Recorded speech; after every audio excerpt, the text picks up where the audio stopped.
Hi, and welcome to Canadianish Comedians. I'm Laura Toogood. And I'm Julie Betts. Chandra Pepper is an accomplished actress, writer, director, and teacher of theater, improv, and meditation, and I'm sure a whole lot more. She is passionate about living in a world full of connection and respect, and theater is her gateway drug to all that fun stuff. She has an imaginary friend, Fred, and her letters to him are soon to be a book. So let's get this conversation started. And hello and welcome, Chandra. Hey. Thanks for joining So us. great to see Oh, you. no problem. Yeah, it's fun. So Chandra, I've always marveled at your name. It's so unique. Where does it come from exactly? Hippie parents. um, really, it's technically, I believe, Indian and pronounced Chandra. Oh, And yeah, but my mom didn't like that, and she wanted it to be Chandra. And so I've spent my life correcting everybody on pronouncing it and spelling it. And now you hear of more Chandras, but a lot of them are boys or dogs. Or Chandra rhymes. Yeah, It's well, okay now with there's Chandra. a few Chandras. Now there's a few Chandras, but for when I was in my teen years, I'd start hearing more, but they were either men or dog names. Nice. Which, nice. But it means outshines a thousand moons. Oh, that's lovely. I know, hippie That's parents. very nice. that's fun. Yeah, and it also Chandra Pepper works for strippers and so many things. It's a name I can use everywhere. And that whole stripper thing, it seems to be a common Yeah. thread with our podcast. I don't know why. It's been brought up Because Yeah. Mama's got to pay the rent somehow. Exactly, right? Yeah. Exactly. My friend married a pepper, and I know we just talked about it, and you guys aren't related. And they had a little boy, and I'm like, oh my goodness, what are you going to name him? And they're like, Austin. And I'm like, okay, like Austin Powers, Austin Pepper. That's okay. That's cool. That's fun. I said, you should name him Sultan, like Salt and Pepper. Yeah. Did they go for it? No, they named him Austin. And if he becomes a doctor, oh my gosh. Oh, I know. Pepper. Oh, that'd be cute. Yeah. That'd be very cute. A healer and a beverage. Yes, I've heard, I can't remember, but someone threw me a new pepper joke about 10 years ago that I hadn't heard. I went, oh, that's a good one. I can't remember it, but it was, I thought I'd heard them all the peppers. I'm sure there's more. I'm sure there is. Oh, yeah. Well, now people are smarter, so. Yeah. Right? Well, not us, but most people are. No, not I meant me, not you, not implying. No, I'm at the menopausal brain, so I'm not smart. Yes. I feel your pain. I feel your pain. Yeah. So we all met through Triptych. Yes. Comedy Lounge. Wasn't it Triptych Comedy Lounge at one point? It was. I believe the first incarnation, because I was there at the very, very, very beginning when Tim Norton decided to host, I think it was called North, Improv North or something like that. I found a Facebook group and they said, hey, we want, it's free improv classes. I'm like, oh my God, I haven't really done that since college. I went to college for musical theater. So I'm like, let's try it. And my marriage was like shitty at the time. So anytime I was like, I want to get out of the house. And I went, and Peter wasn't even a member then. It was Tim and Herbie, Margie. Yeah. I don't know if James was even there at the very, very beginning. I think he was. Yeah, it was just, and then it just kind of grew, and then it morphed into Triptych when we started doing actual performances. And yeah. And I remember seeing you performing with Jackie Hermans. Yes. She came on when I think when we were in Bradford, started performing at the one. That's where I saw you. Red Chair. Yeah. Yeah. My pants. Like I that stuff just hooked me, and I wanted to do it so bad. I remember back when I was in my 20s, and that was long ago, and Seneca College, their book of night school, they had this course called Quick Wit and Repartee, and I always wanted to take it, but I never did. I just never did.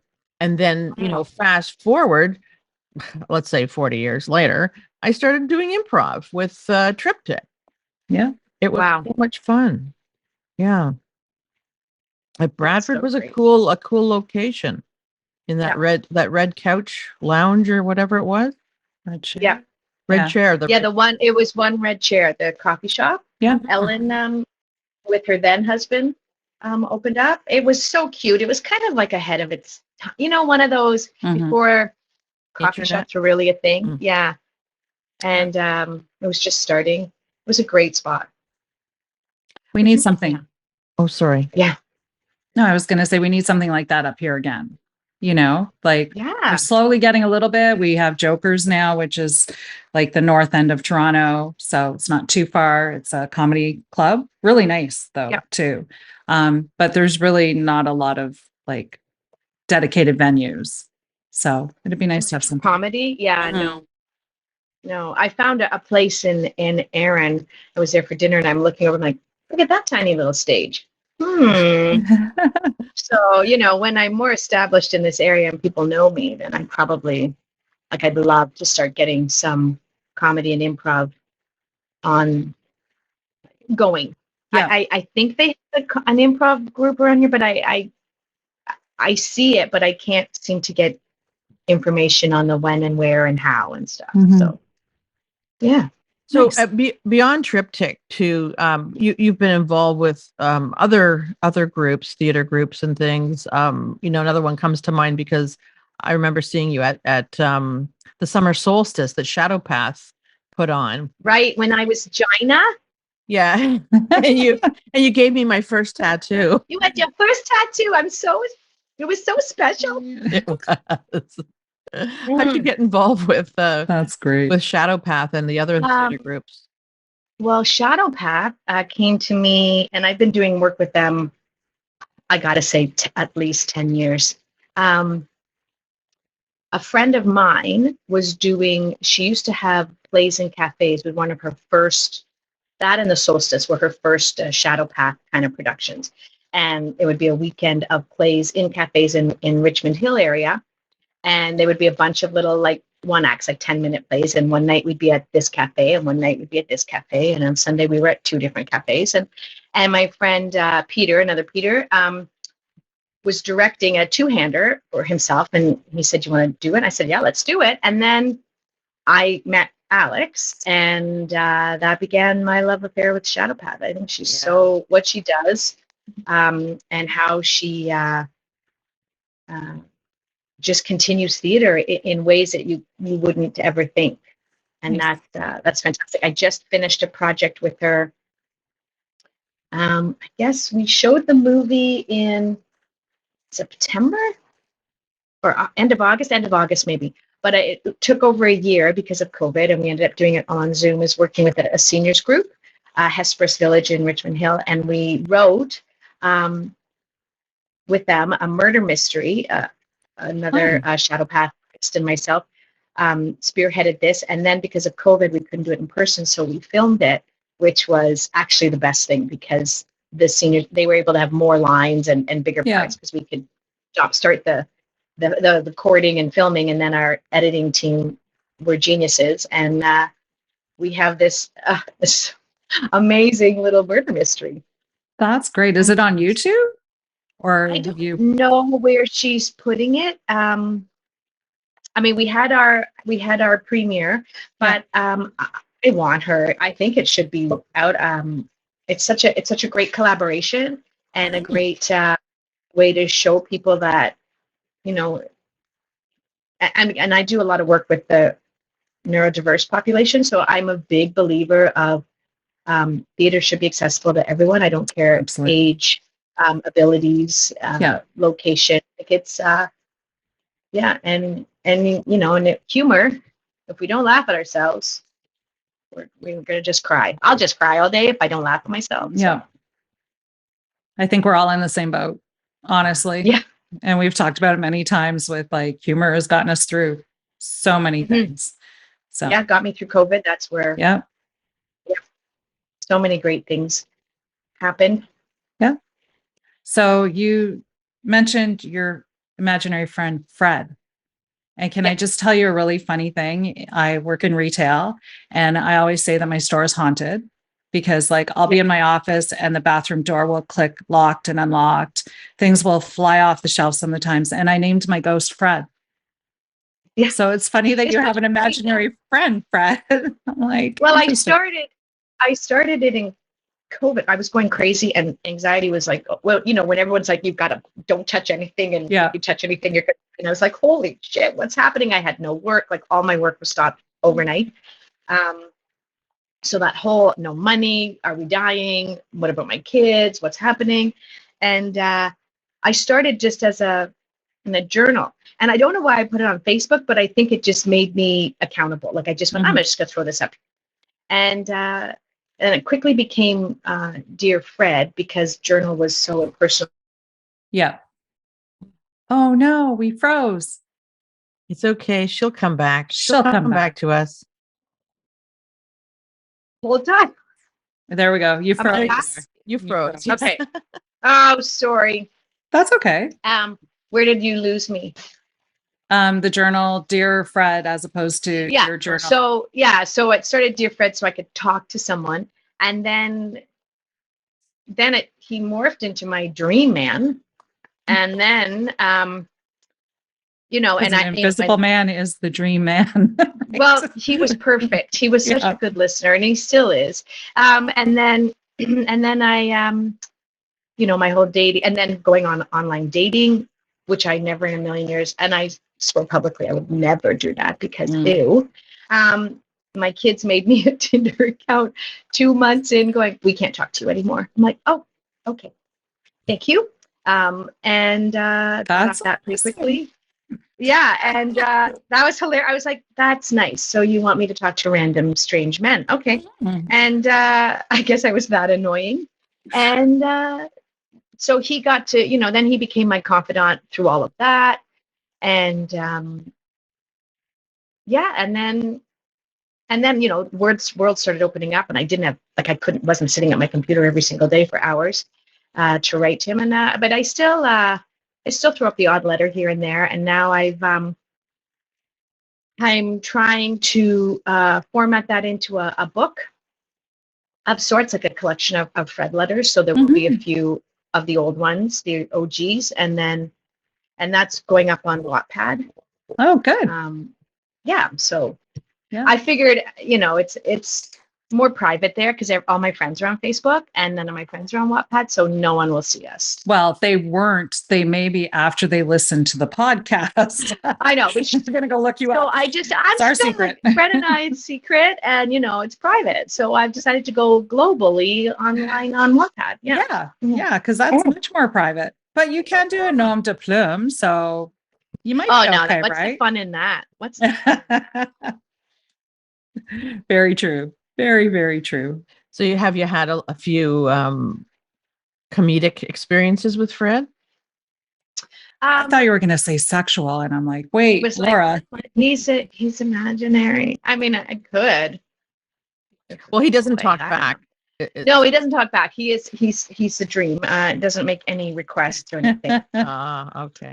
Doesn't argue when I say I'd like to do it this way. Well, Fred has been there has listened to my burning my vagina in a hot bathtub. That was fun. Ouchie. Yeah. When you use Himalayan salts, right? You're supposed to have hot water and let it soak for half an hour. And I guess I just didn't let it percolate or cool down. And I jumped right in, and the bottom half of my body was bright red. And I burnt my vagina, which was sore but amusing. My first full Brazilian wax, because online dating, apparently hair down there is a thing. That was fun. That man didn't last long because I didn't want to have to do that all the time. No. Oh my God. Hair. Yeah. And it's okay. Can I just interject with that? It seems to be a little bit of a generational thing with the hair down there. Like, I think that men in our age group kind of think that that's the norm and that's the way that it should be. But then a lot of my very much younger friends, like in their, 20s, early 20s into their early 30s are like, I don't care what he wants. I don't want to be ripping that stuff. And they're full on like 70s Bush again. And I'm like, God bless you girls for like bringing that shizzle back, because if I clean it up down there, it's, for specials. Yeah. Right. Or I'm going, okay, this is getting a little out of whack here. I don't want to bring the weed whacker in. I want to be able to control it. Exactly. I think any man that expects us to be bare down there should suffer the same thing. Absolutely. They wax There's that too.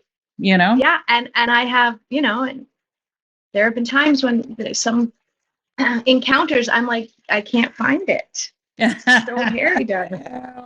It doesn't make it fun. It's not an adventure for me. It's scary. No. And also I do, and I say this to, man, I'm like, look, if you want me bare naked down there, I don't want to look like a 12-year-old. I'm a grown ass woman. Yeah.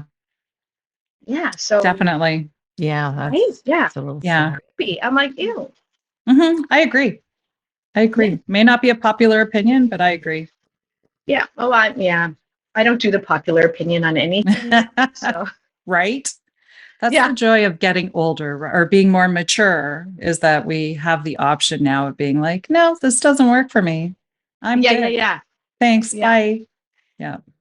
And at least, and I'm hot flashing right now. At least now you can relieve yourself of all that anxiety of having to measure up to somebody else, because you don't need to anymore. Isn't that correct?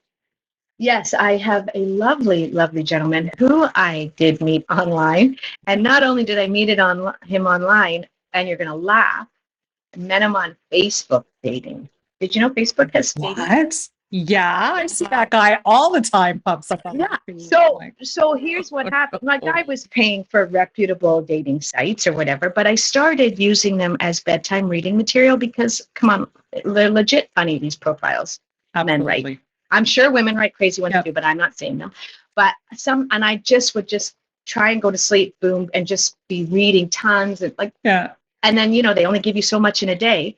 And during COVID, the house I was renting, I told you, was going up for sale.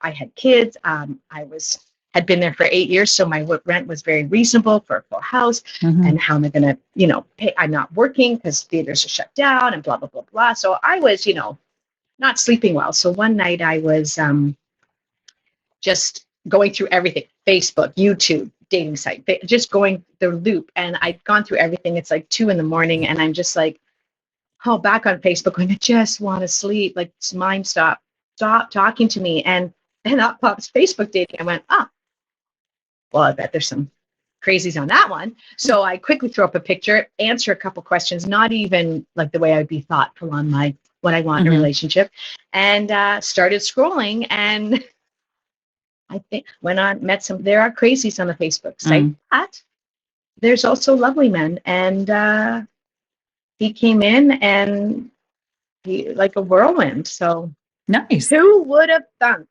Yeah, definitely. I would never have thought. I did the online dating maybe for a week. I never went on a date. I would scroll through and I was like, if this is what's out there, I think I'm going to be single until I die. But then I hear stories all the time. Like, I have so many friends that have met people online and I'm like, I don't know if I can do that. Yeah. You know what I started, because COVID, like I was just talking to them and that was, and I made all the mistakes that you make not knowing how to do online dating. So learned that quickly. And then it was like you know what? I get to go out for coffee. Yeah. I get to go out for lunch. And then I met some lovely people who I'm like, this isn't a connection, a romantic connection. And then I met some, the stories of, you don't look anything like your picture. And wow. And then I would have men, a lot of times. And I mean, maybe I shouldn't be saying this, but I would have thought women would do this more, but a lot of men we'd meet and then they're like, oh my God, I love you. You're the one for me. I'm like, what? Oh yeah. No. Yeah. You think? Yeah. So, I just persevered. I had nothing else to do. That's great. Well, it's an Yeah. inspiration. If I was still looking, like if I was still single now that the world is opened up, I don't know what would happen. I don't have time to go on a date. Like, Yeah. I feel you. I really do. yeah. Yeah, you mentioned too I think when we had you sent some info in that laughter heals. Can you elaborate on that? Because I know for me, I wish I could get 2008 back from that online dating experience, but I just have to laugh at it now. Yeah. I do think laughter heals. I do believe, because I have this other side of me, a very spiritual side, and the little witchy woo-woo side of me. When you laugh, you release. And I think healing is just releasing all the fear, anxieties, worries, blockages, and I believe pain manifests from fear and blockages and so forth and so forth. And laughter is just a way to connect with that. And I find when you're laughing, you're not really thinking about all the crap of your day, but you're releasing it at the same time without even knowing it. And I think a lot of people, they're so fixated on their problems that they forget to laugh, or they can't find a way to laugh in their day. And if I can relieve some of that through my own craziness, like laughing at me, then I'm good with that. Yeah. And so that's where the Dear Fred came from, and that's what I would get a lot of feedback of. Thank you for posting that, because I'm going through the same thing, or it just made me laugh. And life, we're only on this crazy planet for so many years. And I spent many of my years being fearful and stuck. I mean, people may not have realized it, but in a maybe not the healthiest marriage, and through my own insecurities because of things that have happened to me in my life. And in my 40s, I kind of went, fuck this shit. Am I allowed to say fuck? Yeah, absolutely. Okay. Yeah. Fuck this shit. And I've spent, but probably in late 30s, right before I left my marriage, I was like, no, it's time I got to do me, because I'm not going to spend the rest of my life cowering and not living the life I want to live. Yeah, exactly. What makes you laugh? What makes you laugh? Like really laugh? That question? Yeah. Well, no, because I don't really, it's not like one person make me, I love, that's a hard question. What does make me laugh? Silliness makes me laugh. Respectful silliness. I don't laugh a lot at potty humor. You laugh at getting frozen again. I laugh at it, especially when it's something serious like that. I know. I want to keep this. Yeah, am I back? Okay. Yeah, Yeah, you are back. Kind of back. Yeah. Yeah, I don't know why. I maybe I'm gonna move where my thingy is, my Wi-Fi thingy. I don't know. I don't freeze when I'm downstairs. But anyways, yeah, I laugh at silly, fun things, and not when someone's hurt really bad, but I love witty, like I love smart, witty humor, puns. Yeah, blue humor and stuff. I call that like comedian masturbation. Like, it's funny for you, it's not funny for anyone else. Yeah. You're gonna get a laugh, but it's a cheap laugh. Yeah. And I'm not saying I've never gone there in an improv scene, but it's very like, it's hinted at. It's not, look at my tits. Yeah. I don't think that's funny. Well, mine are funny, but I don't think I'm sure I'd get a good laugh when they chunked onto the floor. Oh, whatever. Whatever. Yeah. So that's great. Were there some, like when you were growing up, were there some comedians that you really were drawn to? Yes. I loved Carol Burnett. I thought I was going to be Carol Burnett when I grew up. Yeah. Amen. Yeah, I thought she was hilarious. I loved the fun that she had with her cast. Yes. Like it wasn't that was, I don't know, it was the first time humor wasn't canned. Right. It became more real. And I mean, I didn't know that at 8 or 10 or however old I was, but I'm about real humor, like not the fake stuff, not the bump, bump, bump, bump, you know, not that kind. Like it was funny, but then the blips and the I loved it. The cast interaction on that show. Yeah. You could tell that they all loved each other, that they thought that each and every one of them was the funniest person that they've ever met. And like just watching them all together was like mesmerizing. I feel bad for the generations that are coming up that aren't ever really going to be exposed to Carol Burnett and her crew, because they were genius. They were so far ahead of their time that like just watching the dentist scene with Tim Conway, in the like, and the Scarlett O'Hara scene. That's my favorite. Oh my God. Like there's so many, and there's just so many. Yeah. Like the family. Yeah. Yeah. And she was just so brilliant, and she was so real, and just what and I love her because she just did it. She wasn't your typical, I mean, I thought she was gorgeous, but she wasn't your typical gorgeous at the time. And she just put it all out there, and I loved her for that. Yeah. She was made it. Yeah, go ahead. Oh no, I was going to say she was just so free with every aspect of her being. Like her comedy engulfed her from the top of her head to the tip of her toes, and you could see it and feel it. And it was like, wow, to find somebody that can embody humor the way that she did is rare, right? I know. And that's what, like, I think if I was ever going to, like, I'm more Carol Burnett than Lucille Ball, but I got a lot of Lucille in me too. But Lucille and Carol are, top two. Yeah, but they're very similar in there. Like Lucille Ball was also very ballsy and out there with her comedy, and especially for the time. And her facial expressions. And I do find, I guess I do a lot of facial expressions, because anytime I see anything from performing improv and stuff, I never have a normal face. I'm making these I never look beautiful. I'll say that. Oh, stop.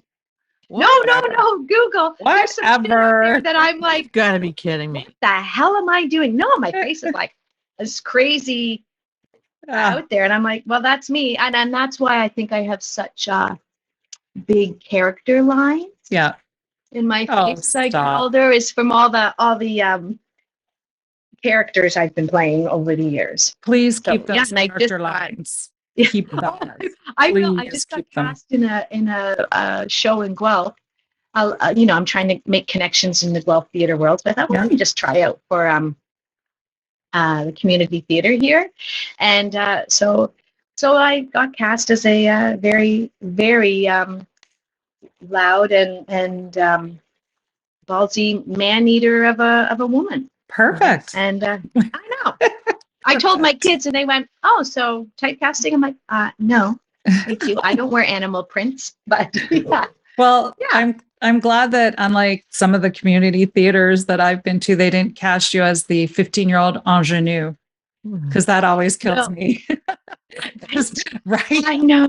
Oh my God. She's Belle. She's like 65. Okay. And the Beast is some 18-year-old boy. And I'm like, I don't get it. I remember once years ago, I think I was 19 or 20. I went to England for my uncle's wedding. And they took us to a theater show. So I'm like, oh my God, I'm in England. Like, this is going to be good theater. We left at intermission. It's the only time I've ever left, because usually I respect the performance, and they tried their hard. I mean, I did have my whole family with me, and they were like, yeah, we're out of here. But they had, it was, what was it? It was a King Arthur one. And, the whole Sword and the Stone and Merlin and what's the Guinevere? The fairy.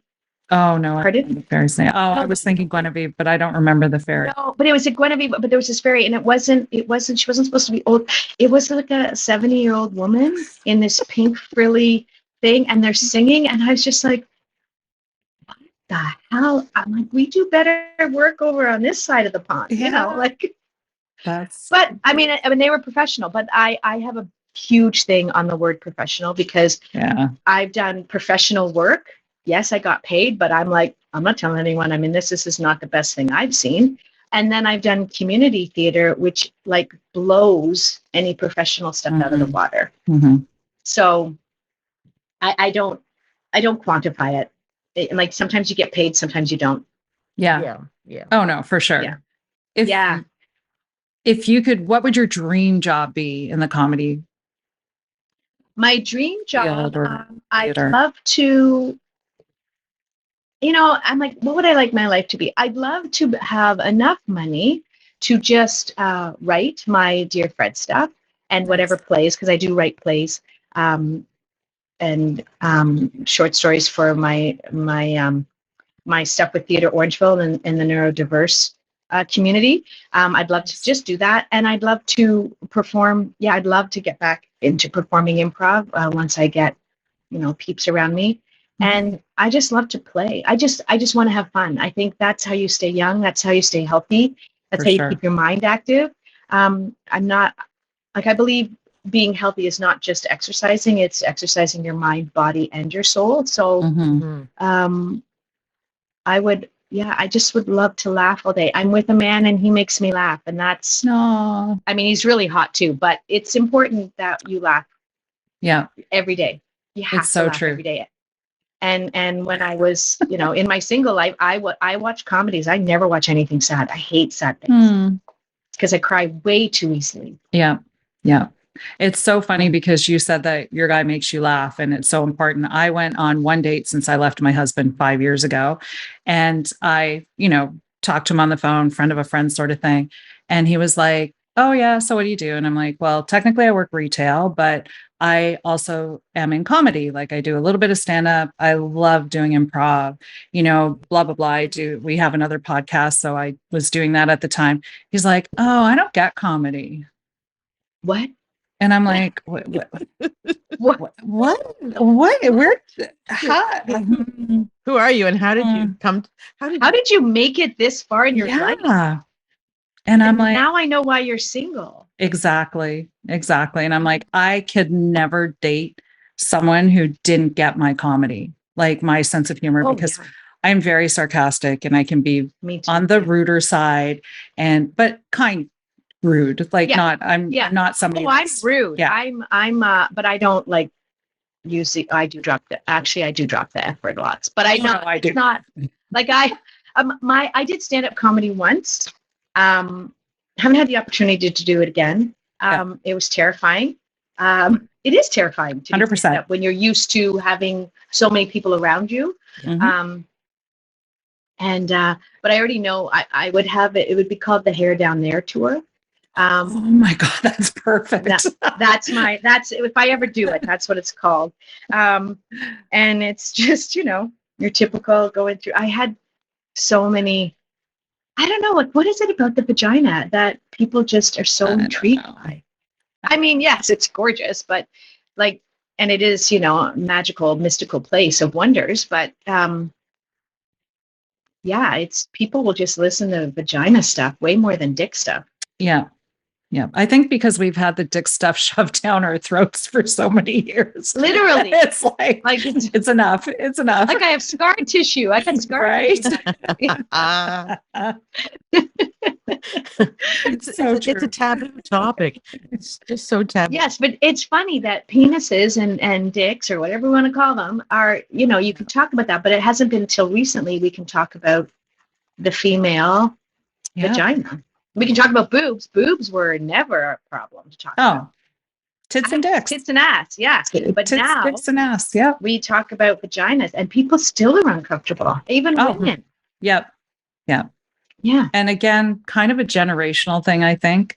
I think so. The younger and like, God bless them. I wish that part of me wishes that I was growing up now, but then part of me is so glad that I grew up when I did, because like having my heydays in the 80s and 90s, like there was no social media. There was like, you just went out, you did what you wanted to do and you had a lot of fun. Thank the Lord, because holy crap. Yeah. Yeah. These kids nowadays, I'm like, God bless kids. Like, you may be woke in so many ways, but you're so confined in others, you know? Well, and I find there's so much anxieties like growing in the younger generation, and I do believe it's social media. I see it in my own children, Absolutely. even my two kids, and they're 2.5 years apart. The difference in them as teenagers, and then teaching theater, which I've been doing for 25 plus years. Me having a group of say 8-year-olds and saying, okay, so here's a story starter. And I would do things like, you got 3 words, make, 3 nouns, or I give them the who, what, when, and like, go make a story. And before they would come up with these amazing stories. Now there's so many times that they're like, what do you want me to say? I'm like, yeah, I don't know. You say they don't have an imagination anymore because they're being fed everything, and they're also being fed that they have to be perfect and look a certain way. And so, and my big shtick is, if an old lady like me is going to dance around like an idiot, so are you. Yeah. Like, in this is a safe space. Like, let's play. Let's the improv, fail and fail big. Yes. And I use it my whole life, like teaching meditation. I teach it in theater. Like my improv, like the improv stuff is just such a base of growing and being a decent human being. Like anybody, like the most lovely human beings I know are usually improvisers, because they carry that yes and they carry that it's okay to make a mistake into their daily lives. Into their daily lives. Yeah. And part of it too is listening to people. Like, as an improv person, that was the one of the few things one of the many things really that I took away was that you have to listen to what your partner is saying. What? You have to. Yeah. We know Laura's take on that. You have to, and especially like there's some people you play with on stage who aren't great listeners for whatever reason. And I kind of take that as a challenge. I don't, if they're not doing it as an intentional, look at me, I'm going to be a dick for you, I'm like, I get mad. But when it's just for whatever reason they can't hear or haven't heard or whatever, they're just got their own agenda. I love having to work around that I like to be challenged. Like I especially at this age in my life, I want to push myself. I'm not going to just rest on I don't really have many laurels, but I'm not going to rest on the few leaves I have on my nice. You have way more laurels than us. In my vagina. Rest on your vagina. I do. My vagina takes a lot of beating, but she's happy. I was going to say that's the subject for our other podcasts. Book me in for that one. Do your girls think you're funny? Do my girls? Probably. All their friends do. I'm usually like, I was the house everyone came to because I was the mom who didn't judge and said, and I would let them have parties at my house because then it's a safe space to try all their booze and whatnot because I was there. Do they think I'm funny? No, they're more probably embarrassed. Yeah. I'm hoping, they'll remember me as a funny person. Yes. Right. Yeah. But yeah. I fully agree with you on all of that because I have 2. I have a son and a daughter in their 20s, and I am the least funny person to them. But then all their friends think that I'm funny. And it's like, you guys, you're killing me. Like, I'm funny. No, you're not. I tell them that all the time. Like, do you know how funny I am? I know. You could only wish to have someone funny as me. Right. Really. Right. Yeah. And they do come to me. Like, I mean, I have that rapport with my girls, which I'm very grateful for. They come to me with everything, maybe not right away, but eventually I get to hear everything. And have you noticed that this generation, oh my God, I hope they never hear this. I would things I would never tell my mom. Like when they were shaving, how do you do it? I'm like, I don't know. I just took a razor and dragged it wherever there was hair. I don't know. Cut myself all over the place. How to use a tamp, Mom? I don't know how to use tamp. I'm like, I don't know. Just shove it up a hole. I don't know. Like all the stuff that I'm now having, tutorials. And I'm like, I love that they confide in me. And I know I'm not the only one, right? Like there's other moms who have said this to me. I'm like, we didn't do that as kids. No Like way. my Not at first all. tampon experience was my girlfriend on the other side, because they got it at her cottage, which, you know, didn't have anything. And she used, I'm like, I've never used one. She's on the other side, like, make sure you take the cardboard out.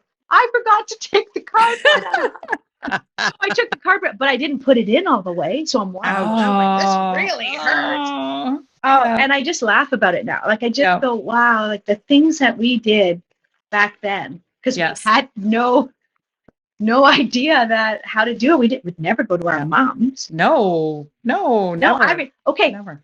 I remember, like, and things that when we were kids are illegal to do. I remember the first time I had a bra, I was mortified. And then my mom says to my grandma, oh, Chandra got a training bra. And I'm like 16. When I saw the movie 16 Candles, it was PTSD. Like, it was. Because my grandmother comes at me, 2 hands. I'm backing until a wall hits me, and she rubs my titties going, look at those little babies growing so big. I got in trouble for being upset with this. Gotta love the 80s. Yeah, the 80s were great. I was Yeah. I was and just, she didn't mean anything by it, but I'm like, these are my boobies. Yeah. Hands off, Grandma. Hands off. Back away, bitch. Yeah. I don't, even if I want to share this story about the first time I got my period, but I know where it happened, in gym class on the trampoline.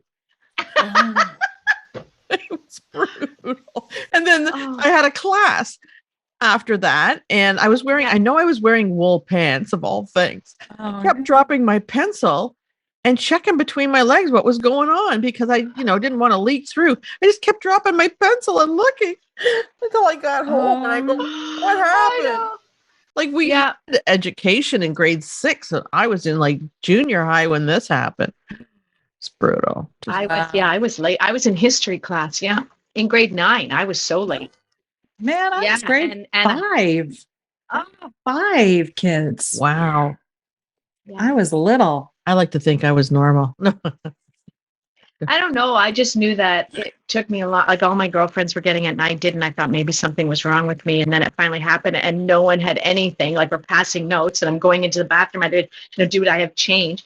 I was I taught dance as my after school job, and I had to go. I'm like, I got to go home. I'm sorry, I can't do it. And I walk in the house and Mom's like, what are you doing home? I'm like, I got my period. And I walked away. Nice. And then, of course, she tells my dad, so brings it up at dinner. I'm like, what the hell? I swear I should just have cameras following me around, and I would be my own sitcom. Yeah. I know. That's like Julie and I, when we're having conversations on the phone, it's like, we should be recording this. Oh, yeah. Some days it gets ridiculously can be pretty funny. Yeah, the best stuff happens always off camera. Oh, absolutely. Absolutely. Yeah. And then you try and tell someone the story afterwards, and it's like, okay, it just doesn't sound as funny now. I don't know why. Like, we were maybe rolling on the floor then, but I don't know. I don't know. Nothing to do with the weed. The alcohol of the weed. Or I call Julie up and I'm already laughing. Oh, and yeah. She's like, what? Are you okay? Are you okay? And I can't stop. Oh, yep. Ridiculous. Little so Laura. Good. Little Laura. See, laughter heals. Like, you just call a girlfriend or a guy friend and you just laugh. And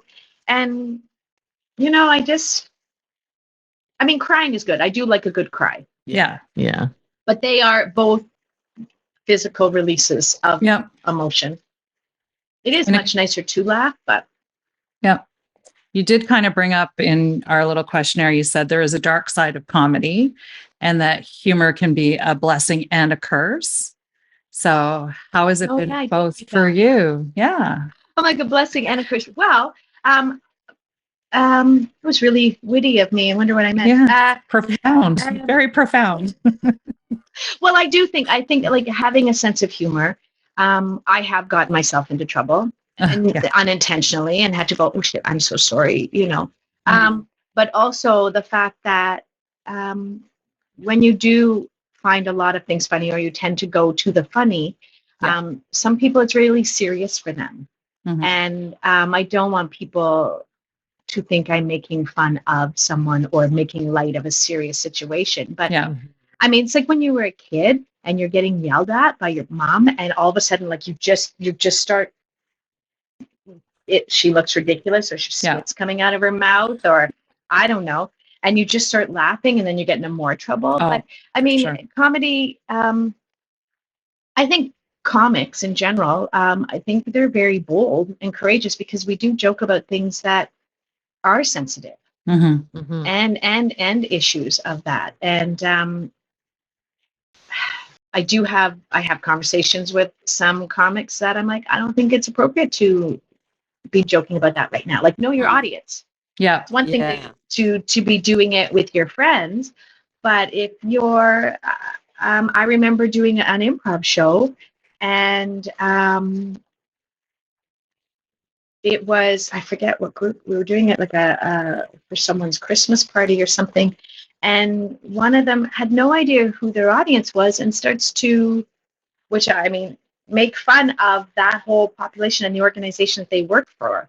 And I'm just sitting across from him going, you know, and I'm trying so hard, and it, but trying to take it away. He just went balls out and nobody laughed. And then it just made him dig in deeper. I'm like, you have no idea. Like, you have to know who your audience is. I mean, when you're like super famous Ricky Gervais, I mean, and oh God, I have such a crush on that man. Oh my God, he's brilliant. And the Oscars. His mind just makes me be like, yeah, he's on my list. Yeah, he's on the top. He is the list. I don't really fan over anyone. But when you're like that and people realize that what he's doing is the satire, it's okay. But when you're, say, our level doing it, you can offend people. Like I don't know. It's a fine line of. He definitely. And I do have a curse. Like in the family, we like in my family, we're very sarcastic and humorous, but we cross lines. And then I go to another family and I'm like, we don't, I can't joke like that. Like, yeah. No, for sure. Like even laughter itself, like when my little cousin died, she was 12, and it was very sad that she passed. And we were at the funeral home, and my brother, who's just this big friggin' softie, was standing beside me. So we were like in our early 20s, and he kind of out of nervousness giggled. And it was 1000% that he was like so uncomfortable in the situation. And his go-to is kind of like a, and my uncle, whose daughter was at passed, turned around and like started yelling at him, like, how dare you laugh? This isn't a funny thing. And blah, blah, blah. And me being 20, I'm like, hey, he's like, just go over there. That's nerves. Yeah. Yeah. And it's funny how we react one way or the other, you know, like for him, as opposed to crying, he started to giggle, and it's like, it's such a fine line, that emotion. Right. So, yeah, I laughed through the whole sermon of my wedding because it was ridiculous and awful. And I sat here going, what the hell? What the hell? Listening to my Jewish uncle in the back. I could hear him complain. I'm like, listen, dude, let's sit through 3 hours of Hebrew in when we go to your stuff. So at least this is English. And then my grandmother going, oh dear, and she's wailing, oh my baby. And then my maid of honor and I, like, we're holding hands and trying so hard. Like, of course you're in the front, because the guy's going on and on and on. Everything I asked him not to do. And everything. And we're like, I'm convulsing so much that my groom thinks I'm crying, and he starts crying. It's okay. He thinks I'm overcome with beautiful emotion. Or this stupid man going on and on about God. And I'm like, why did I say yes to a church wedding? And you know, she and I are laughing. And it was just, to me, a comedy of error. It was hilarious. It was it's so funny. Wow. And inappropriate. Nice. Perfect. Oh my goodness. Yeah. The fact that he thought you were crying was consoling you. That made me laugh. Brilliant. He's like, brilliant. I'm like, oh God, I don't see. And then the pastor's looking at me, and I'm like, it was, yeah.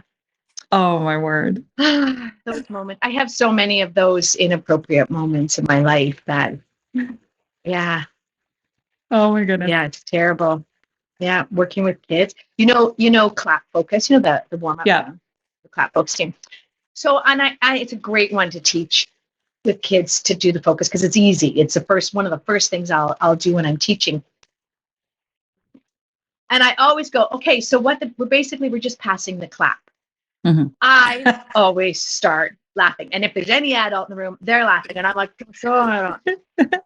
like working with kids and the stuff they say is so awesome and inappropriate sometimes that my brain I can't keep it in. What are you laughing at? I'm like, well, I was thinking of something funny. But, that's great. Crazy. And you have to be quick enough. I love it. They push you on it that you have to come up with something that's funny, right? Because you can't tell them. Yep. Always, yes. I've always got a funny story locked in there somewhere to pull out in case of emergency. Like a little glass thing. In case of emergency, break now. Right? Break now. Bring this out now. Yeah. That's great. I was thinking about the time I got married. Imagine telling that to a bunch of 8-year-olds. They'd be like, Miss, what advice would you give to anyone starting out? Because you work with just the young get ones. out of I teach them what I wish was taught to me and that I didn't have to learn it in my 30s and 40s. And I'm like, one, we're not perfect. Only robots are perfect and robots are boring. So we don't want to be robots. Mm-hmm. So there's no such thing as perfect. I say, believe in yourself. It's okay to make mistakes. Trust your gut. Like, don't let other people tell you, constructive criticism aside. I don't mean that, but like if, you'll never make it or, I listened to so many people when I was younger that really stuck. Like one time someone said something that made me go, oh, I guess I can't do it. And I'm like, try, like, just, and go for it. Like, don't live life with, I wonder what would have happened. Like, I don't live life with regret. I don't regret the choices I made. I look back and go, knowing now I might make different choices, but I don't regret them because now I'm who I am because of those choices. And I think I'm really great. It's taken me a long time to think I'm really great. And I think everyone has to understand how great they are. And I have such a passion for empowering people to their greatness. I want them to find out what makes them great. And if I'm teaching theater and improv, and it may not be theater and improv that makes them great, but playing and exploring their creativity in themselves helps them discover what makes them great. Or I just love it. I just really want people to just step into their own power and their own creativity and passion and who fucking cares? Like, really, who cares? Do you have to be famous? No, I'm happy. I'm not rich and famous at all, but I'm happy. I'm famous in my own mind. Hey, that's all that's important. Right. Right. Really fantastically, wealthy. And I do feel that I'm doing everything my ex-husband said I couldn't do. I was just going to ask you, That's like, when revenge. people say no, you say yes. You can't It do took me that. a long time. I'm going to do it. I'm going to do it anyway. Yeah.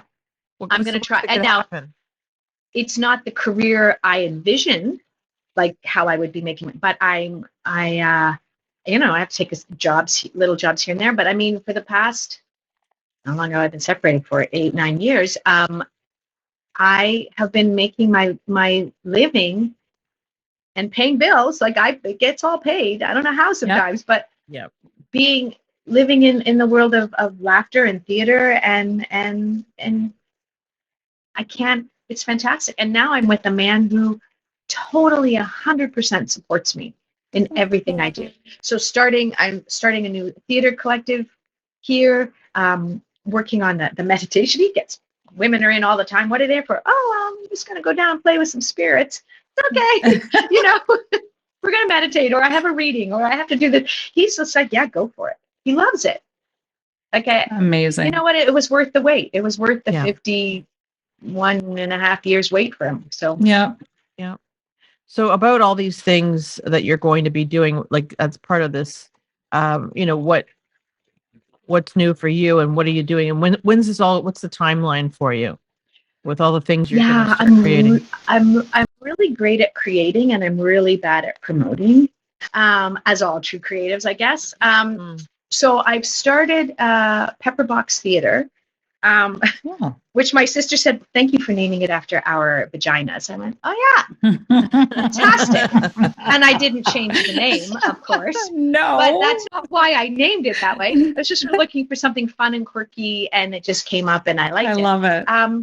So I'm starting it out. Like, I mean, I don't have a theater space. Who can afford that? So I'm starting reaching out to community living associations and senior facilities and bringing theater into there. And then building up, hopefully, to do productions down the road. Like once, it grows. And then I'd love to do improv classes under that. I'd love to and then once, because I don't put shit on stage, I refuse to, and I don't blow smoke up people's asses. If you're crappy, you're going to know. But I'd love to just get that and start building comedy up that way. So it's not an overnight process. I've made connections. I'm starting. Like I said, I reached out to the community theater, got on their board of directors. I'm in a show. Like, I'm slowly doing that. The Wattpad, to be honest, my life was in flux for a long time because of COVID and not COVID. Like, just having to feed my children and being a single mom and having to, make sure things were done. I didn't have the energy at the end of the day to push all these things. And now they're gone. They're like, I can't believe it. I really thought I'd have 30-year-olds in my house, but they're both wonderful, independent young women. Amazing. And I'm living with someone, so there's two incomes in the home. So I now have that stability to try all this stuff. So I've kind of just like this throwing a net on all the fun things I've ever wanted to do, which, I'm not obviously focusing on one, which maybe I should, but I've never been good at that. I'm good at having a million things happening at once. So I'm now booking corporate gigs for theater and meditation. Wow. And I went, okay, I'll do that. Sure. Like, that's fantastic. So I don't know. My life has never been, this is what, it's never been a straight and narrow path ever. It zigzags, goes up and down. There's some sand traps, oh shit, here comes a canyon. Oh no. But that's a life worth living. That's so much better. I think of all the fun things I've done, and it's so much fun. Like, I remember once when I don't know if I do it post-COVID, but someone's like, oh, we need a life model for drawing classes. And I went, I'll try it. Did you do it? And I did it. Yeah, good for you. It was so, and I'm like, I don't really care. The body's the body. I don't really care, but not that I'm an exhibitionist, but I wonder if I could do this. I always like to I wonder if I could do this. So I tried it and I'm like, yeah, I could.